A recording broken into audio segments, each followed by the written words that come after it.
ప్రభుత్వం నడవదు అసలు. అది ఇస్తే తిరుపతిలో వీళ్ళ కోట్ల రూపాయలు సంపాదించుకోవడం, జగన్మోహన్ రెడ్డి కూడా అంతే కదా, 100 కోట్లు సంపాదించుకుంది అదే కదా.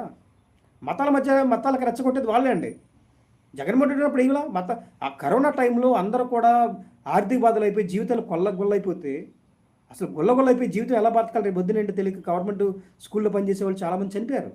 గవర్నమెంట్ ఎంప్లాయీస్ చాలామంది కూడా, ప్రైవేట్ ఎంప్లాయీస్ చాలామంది చనిపోయారు. ఎలా బతకాలో తెలియక, అప్పులు కట్టలేక ఏం చేయాలో అర్థం కాక, క్రెడిట్ కార్డులు వాడిన వాళ్ళు అయితే అమ్మాయిలు బుద్ధి తీసుకున్నారు. ఈఎంఐలు కట్టాల్సిన వాళ్ళు కార్లు లాక్కున్నారు, కార్లు ఈఎంఐలు ఉన్న వాళ్ళు కార్లు లాగేసుకున్నారు. అసలు ఈ హౌస్ ఈఎంఐలు ఉన్న వాళ్ళు అయితే నానా హెరాస్మెంట్లు పెట్టారు, అన్నీ పెట్టారు. వాళ్ళకి అసలు ఏదైనా రిలీఫ్ ఇచ్చి పాయింట్ ఆఫ్లో బ్యాంకుల నుంచి కూడా సరే వాళ్ళకి సిబిల్ పోయినా సిబిల్ మళ్ళీ ఇస్తారు పాపం, మీరు మళ్ళీ లోన్ తీసుకోండి కట్టుకోండి రెగ్యులర్గా ఉండే వాళ్ళకి ఇవ్వండి అనే ఉద్దేశం, అది చెప్పలా. పోనీ అలాంటి పోనీ సెంట్రల్ గవర్నమెంట్తో మాట్లాడి చెప్పి చాలా చెప్పిలా చంద్రబాబు నాయుడు, జగన్మోహన్ రెడ్డి కూడా అదే చెప్పిలా. వాళ్ళకి 100 కోట్లు ఉన్నాయండి, ఎవడెట్టపోతే అడిగేంటి, ఆడు ఎంతసేపు ఎలక్షన్లో గెలిచామా లేదా,